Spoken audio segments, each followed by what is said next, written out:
Beyond our ken. BBC radio legend Ken Bruce has been poached by commercial radio after 4 decades as the king of mid-mornings on Radio 2. Now, the BBC are keen to stress that he was offered a new contract, and Bruce himself has said that he's ready for a new challenge. But there's more to this than meets the eye, or meets the ear. After all, it's the radio. You're welcome.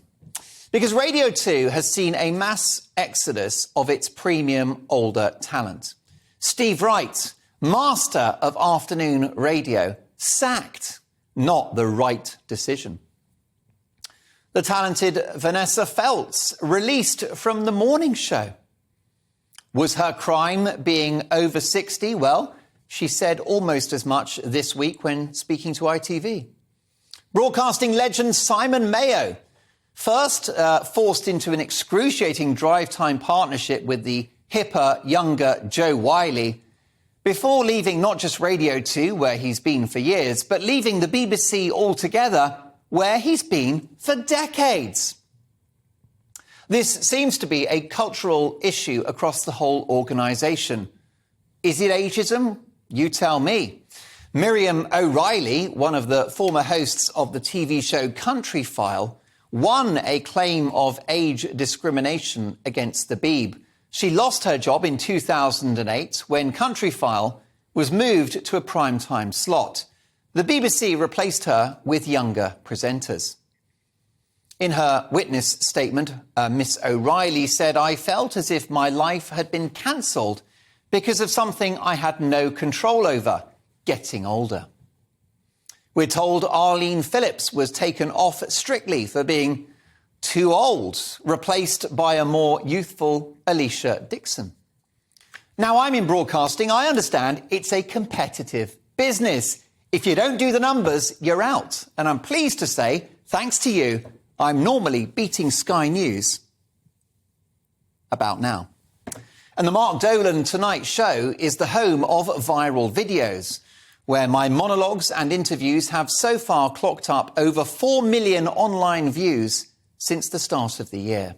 Well, Ken Bruce, Simon Mayo, Steve Wright, Vanessa Feltz, all of these legends were delivering the numbers too.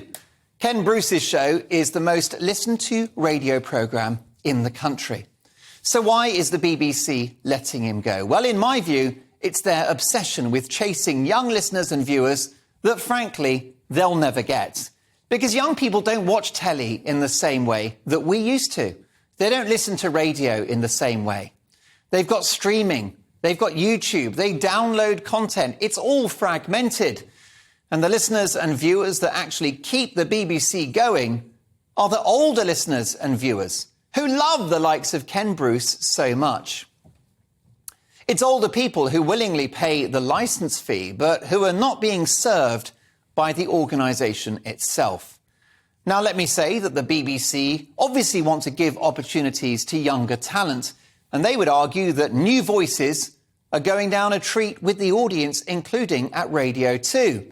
And they have a whole raft of television and radio programmes dedicated to an older audience, and plenty of old talent as well. But who in their right mind would let Ken Bruce go?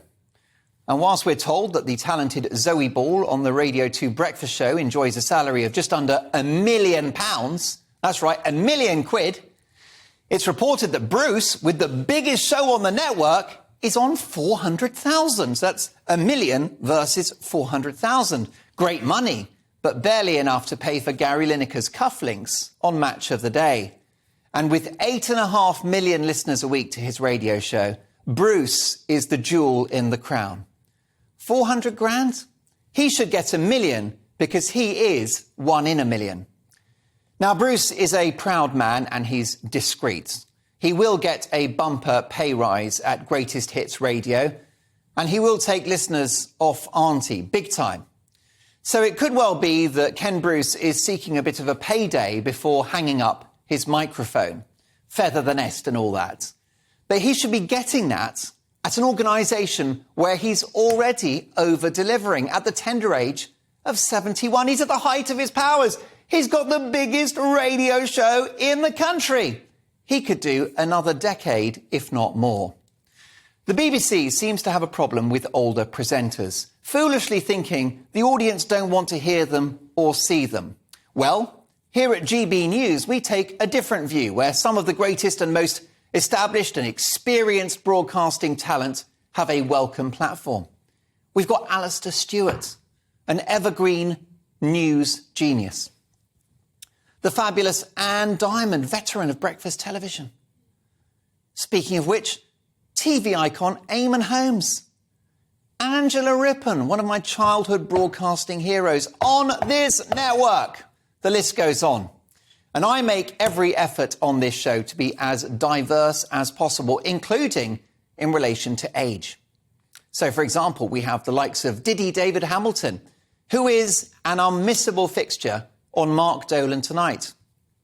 He's better than ever at 84 years young.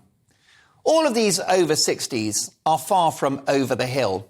They are, as I've said, at the height of their powers. They're not oldies, they are goldies. And for Radio 2 to let Bruce go, host of the biggest radio show in the country, they cannot be serious.